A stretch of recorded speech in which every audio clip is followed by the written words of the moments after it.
un monje copista llamado Anselmo de Reims abrió un manuscrito que le había sido entregado para transcripción en el scriptorium de la abadía de Cluny. Era volumen antiguo, encuadernado en cuero oscuro que olía a tierra húmeda y algo más dulzón que Anselmo no pudo identificar. Las páginas eran pergamino de calidad excepcional, tan fino que la luz de las velas lo atravesaba revelando fibras delicadas como telaraña. El texto estaba escrito en latín eclesiástico impecable, con iluminaciones en los márgenes que representaban escenas de santos y ángeles. Anselmo comenzó a leer la primera página, preparándose para copiarla con la precisión que 30 años de oficio le habían enseñado. Lo que leyó era tratado teológico sobre naturaleza del alma, ortodoxo, erudito, perfectamente aceptable según doctrina de la Iglesia. Anselmo trabajó durante 2 horas, copiando las primeras páginas con cuidado meticuloso. Cuando se detuvo para descansar sus ojos cansados, cerró el manuscrito original y salió a caminar por el claustro. Al regresar, abrió nuevamente el manuscrito en la misma página donde había dejado su trabajo. Y lo que vio lo hizo soltar un grito ahogado que atrajo a otros monjes corriendo hacia su escritorio. El texto había cambiado. Completamente. Ya no era tratado teológico. Ahora la página describía ritual pagano de invocación, detallado con precisión escalofriante, usando palabras en lenguas que Anselmo reconocía vagamente como anteriores al latín. Los márgenes que antes mostraban santos ahora contenían imágenes perturbadoras de figuras sin rostro realizando actos que ningún cristiano debería contemplar.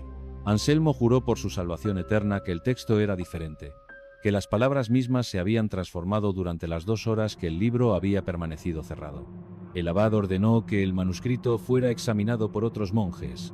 Cada uno reportó leer algo diferente. Para algunos era texto sagrado de pureza inmaculada, para otros era herejía blasfema, y para unos pocos, los que miraban demasiado tiempo, el texto parecía moverse sobre la página, letras reorganizándose mientras observaban, formando palabras que cada lector comprendía de manera diferente, como si el manuscrito adaptara su contenido a la mente de quien lo leía, revelando o reflejando algo único en cada observador. Lo que estás a punto de escuchar jamás fue destinado a permanecer sin cambios, porque este manuscrito, conocido en registros secretos como el Codex Mutabilis, desafiaba la naturaleza misma de los textos escritos. Las palabras están destinadas a ser fijas, inmutables, preservando conocimiento a través de siglos. Pero este libro era diferente. Era texto vivo que se adaptaba, transformaba, revelaba diferentes verdades a diferentes almas. Y durante más de 3 siglos, la Iglesia intentó destruirlo, esconderlo. Comprender qué poder oscuro permitía que pergamino muerto y tinta inerte se comportaran como si poseyeran voluntad propia. Los fragmentos de su historia sobrevivieron en confesiones selladas, en cartas marcadas con advertencias de destruir tras leer, en testimonios de hombres que lo habían visto y que nunca volvieron a ser los mismos. El siglo XIII era época de gran fervor religioso y paranoia igualmente grande. Las herejías florecían en rincones de Europa donde autoridad papal era débil. Los cátaros predicaban dualismo gnóstico en sur de Francia. Los valdenses rechazaban autoridad eclesiástica en los Alpes. Y la Iglesia respondía con inquisición, con cruzadas internas, con determinación férrea de extirpar toda desviación de doctrina oficial.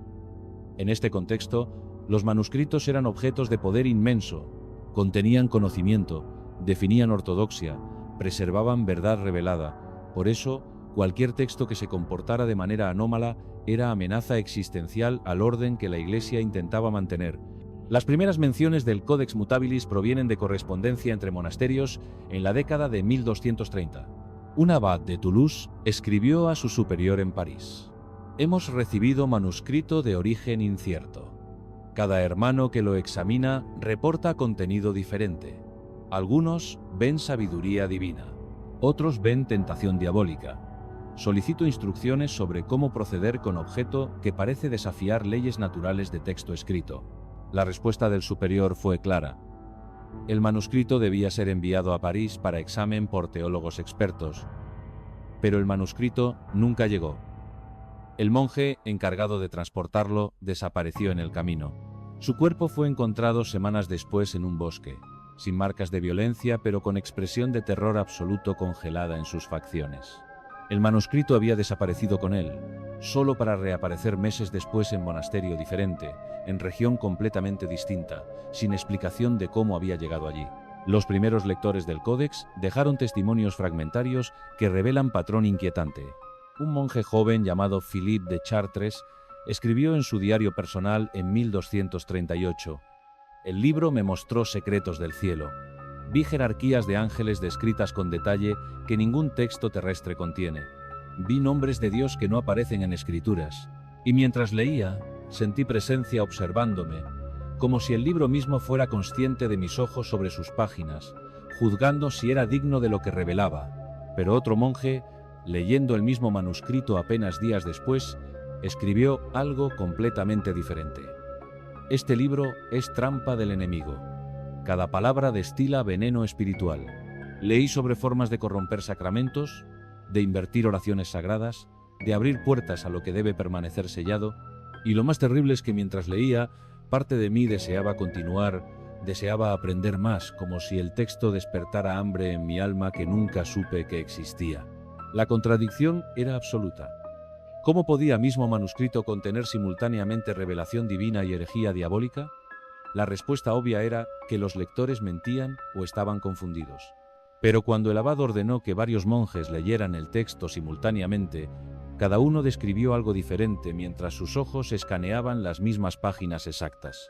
Era como si el manuscrito existiera en múltiples estados a la vez, colapsando en versión específica solo cuando era observado, y esa versión dependía enteramente de quien observaba. La Iglesia respondió con alarma creciente. Un inquisidor dominico llamado Robert de Narbonne fue enviado a investigar en 1245.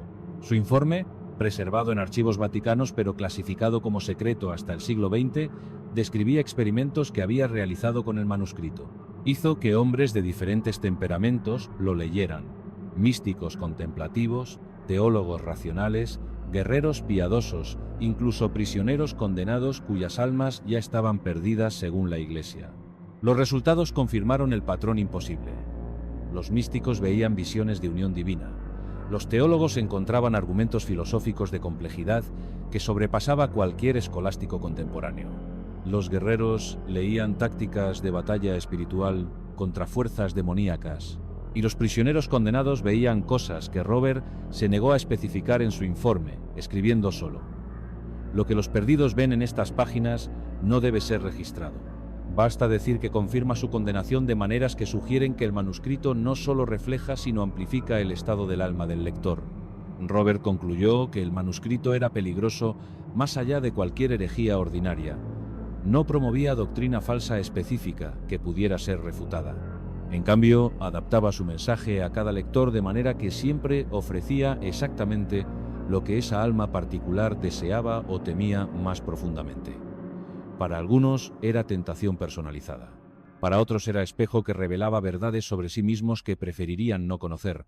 Y para unos pocos parecía ser genuina revelación de conocimientos que no deberían ser accesibles a mortales.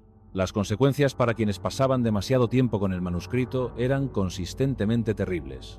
Algunos caían en locura, murmurando en lenguas que nadie reconocía, escribiendo símbolos compulsivamente en cualquier superficie disponible. Otros se volvían silenciosos, negándose a hablar de lo que habían leído, llevando el conocimiento a sus tumbas con expresiones que mezclaban terror y anhelo. Varios fueron ejecutados por herejía después de que confesaron bajo tortura verdades que habían aprendido del libro, verdades tan perturbadoras que los inquisidores ordenaban que los registros de sus confesiones fueran quemados junto con sus cuerpos, y algunos simplemente desaparecían. Monjes que habían pasado décadas en sus monasterios, vidas enteras dedicadas a Dios, leían el manuscrito y esa misma noche abandonaban sus celdas, caminando hacia el mundo exterior sin explicación. Cuando eran encontrados meses o años después, no recordaban sus vidas previas o se negaban a reconocerlas, afirmando que el manuscrito les había mostrado que todo lo que habían creído era error, que existían verdades más profundas que las enseñadas por la Iglesia, verdades tan antiguas que el cristianismo era apenas nota al pie en su larga historia. La conexión con conocimiento prohibido era innegable, pero su naturaleza permanecía elusiva. El manuscrito no pertenecía claramente a tradición cristiana.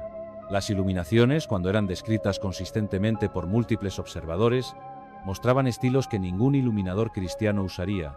Algunos elementos parecían egipcios, otros mesopotamios, otros completamente desconocidos. Las lenguas que ocasionalmente aparecían en el texto incluían griego y latín, pero también fragmentos de arameo, copto, incluso lo que algunos eruditos identificaron como sumerio, lengua que en el siglo XIII era completamente desconocida para Europa. Una teoría propuesta por eruditos secretos dentro de la Iglesia era que el manuscrito contenía sabiduría precristiana que había sido deliberadamente preservada por cultos gnósticos o herméticos, que representaba línea de transmisión de conocimiento que se remontaba a civilizaciones anteriores al diluvio bíblico, y que su naturaleza cambiante era mecanismo de protección, asegurando que el conocimiento solo se revelara a quienes estaban preparados para recibirlo mientras permanecía oculto o incomprensible para otros. Pero esta teoría no explicaba el aspecto más perturbador. El manuscrito parecía juzgar a sus lectores. No simplemente adaptaba su contenido, sino que respondía al estado moral y espiritual del observador. Los puros de corazón veían una cosa, los corruptos veían otra, y aquellos en estado intermedio, la vasta mayoría de la humanidad, veían reflejos de sus propias contradicciones internas, sus dudas secretas, sus deseos reprimidos. En 1267 ocurrió descubrimiento que transformó comprensión del manuscrito. Un estudioso franciscano llamado Guillermo de Moerbeke, conocido por sus traducciones de Aristóteles del griego al latín, fue convocado para examinar el códex. Guillermo era hombre de mente excepcionalmente clara y disciplinada. Había pasado décadas trabajando con textos antiguos y tenía reputación de no dejarse influenciar por superstición o imaginación. Guillermo estudió el manuscrito durante 3 días bajo condiciones controladas. Mantuvo diario meticuloso de sus observaciones, y su conclusión fue revolucionaria y aterradora. El manuscrito no cambiaba en absoluto. Las palabras en la página permanecían constantes. Lo que cambiaba era la percepción del lector. El manuscrito de alguna manera accedía a la mente de quien lo leía y proyectaba contenido directamente en su consciencia, usando el texto físico como mero vehículo. Las palabras reales en la página eran probablemente sin sentido o en lengua completamente desconocida. Pero la mente del lector, influenciada por fuerza que Guillermo no podía identificar, interpretaba esas marcas como texto coherente en su propia lengua, con contenido que reflejaba el interior de su propia alma. Guillermo escribió: «No es el libro que está maldito, somos nosotros. El libro es espejo perfecto, refleja sin distorsión lo que cada lector trae a él, y lo que descubrimos en sus páginas no es conocimiento externo, sino verdades sobre nosotros mismos, que normalmente permanecen ocultas incluso a nuestra propia consciencia. Para el santo, el libro revela santidad, para el pecador revela pecado, y para aquellos de nosotros que somos ambas cosas, revela la guerra eterna entre luz y oscuridad que se libra en cada alma humana». Esta interpretación era quizás más perturbadora que la alternativa. Si el manuscrito contenía herejía o conocimiento prohibido externo, podía ser destruido, sus palabras borradas, su influencia eliminada. Pero si era simplemente espejo que revelaba lo que ya existía dentro de cada lector, entonces destruir el libro no eliminaría el peligro. Porque el peligro residía en las almas de los propios lectores, en secretos que llevaban sin saberlo, en potenciales oscuros que el libro simplemente hacía visibles. Guillermo concluyó su informe con recomendación. El manuscrito debía ser preservado, pero nunca leído. Debía existir como testimonio de verdad teológica que la Iglesia prefería no admitir públicamente. Que las almas humanas contenían abismos, que la fe era batalla constante contra fuerzas internas tanto como externas, y que el verdadero conocimiento de uno mismo era frecuentemente más peligroso que cualquier herejía externa. Pero el manuscrito no pudo ser simplemente archivado y olvidado, porque algo en él llamaba a los lectores. Monjes que sabían de su existencia se sentían compelidos a buscarlo. Nobles y comerciantes ofrecían fortunas por acceso a él. Era como si el manuscrito mismo ejerciera atracción, como si quisiera ser leído, como si cumpliera algún propósito que requería ojos humanos sobre sus páginas. En 1312, durante la supresión de los templarios, el manuscrito fue encontrado en una encomienda templaria en el sur de Francia. Los templarios habían estado guardándolo en su tesoro más secreto, junto con reliquias cuya autenticidad la Iglesia cuestionaba. Cuando fueron interrogados sobre por qué poseían el manuscrito, los templarios dieron respuestas contradictorias. Algunos afirmaban que lo guardaban para proteger al mundo de su influencia. Otros sugerían que contenía secretos que habían traído de Tierra Santa, conocimientos de Salomón o incluso más antiguos. El manuscrito fue transportado a Aviñón, donde el Papa residía en ese periodo. Se ordenó que fuera quemado públicamente. Pero la noche antes de la ejecución programada, desapareció de la cámara sellada donde había sido guardado. No había señales de entrada forzada. Los guardias juraron que nadie había pasado. Sin embargo, el manuscrito se había ido, dejando solo olor a pergamino viejo y marca oscura en la mesa donde había descansado. Marca que ninguna limpieza podía eliminar y que, según algunos, formaba símbolos que dolían al mirarlos directamente. El Codex Mutabilis apareció y desapareció de registros durante los siglos siguientes. Cada aparición generaba mismos patrones. Lectores que reportaban contenidos contradictorios, consecuencias terribles para quienes lo estudiaban demasiado profundamente, intentos de la Iglesia de confiscarlo y eventual desaparición misteriosa. Era como si el manuscrito mismo tuviera agencia, moviéndose a través de Europa según lógica que nadie podía discernir. 3 interpretaciones emergen de siglos de testimonios contradictorios. La primera es teológica. El manuscrito es prueba divina.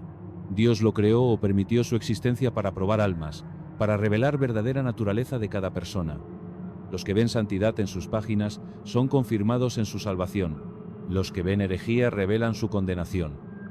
Es juicio que cada lector pronuncia sobre sí mismo sin darse cuenta. Esta interpretación mantiene la soberanía divina, pero plantea preguntas incómodas sobre por qué Dios necesitaría tal instrumento.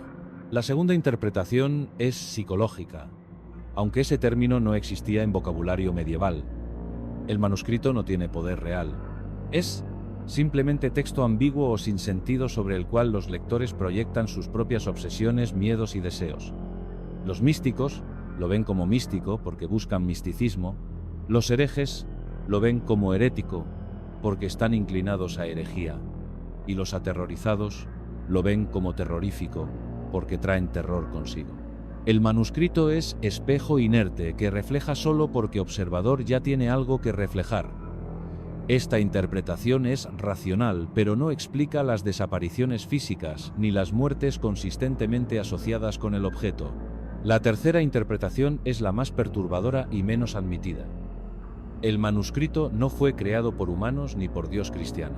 Es artefacto de algo anterior, algo que existió antes del cristianismo y probablemente antes de la humanidad. Fue diseñado con propósito específico: catalogar almas humanas, registrar su contenido, quizás incluso cosecharlas de alguna manera que ni siquiera sus víctimas percibían. Cada lectura era acto de entrega involuntaria, donde el lector, creyendo recibir conocimiento, en realidad lo proporcionaba, permitiendo que el manuscrito copiara el contenido de su consciencia para propósitos desconocidos. Si esta interpretación es correcta, entonces la persistencia del manuscrito a través de siglos, su aparente capacidad de moverse y evitar destrucción, no son milagros ni coincidencias.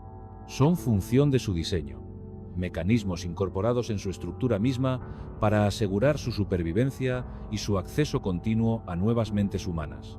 Después del siglo XIV, referencias al Codex Mutabilis se vuelven extremadamente raras en documentos oficiales. Quizás fue finalmente destruido. Quizás la Iglesia aprendió a mantener mejor el secreto. O quizás simplemente dejó de llamar atención, operando en oscuridad completa, leído solo por aquellos que buscaban activamente conocimiento prohibido y que sabían mejor que reportar lo que encontraban. Pero en círculos de coleccionistas de manuscritos raros, en sociedades esotéricas que preservan tradiciones ocultas, en archivos privados de familias nobles con historias largas y oscuras, persisten rumores. Rumores de manuscrito que cambia, de libro que lee al lector mientras es leído, de texto que revela verdades que el lector no sabía que conocía.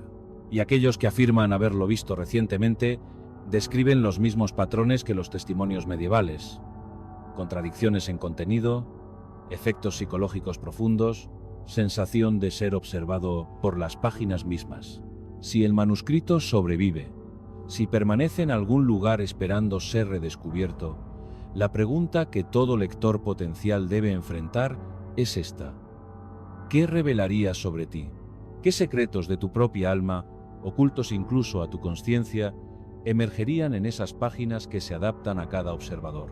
¿Y estarías dispuesto a pagar el precio que todos los lectores previos pagaron por ese conocimiento de sí mismos?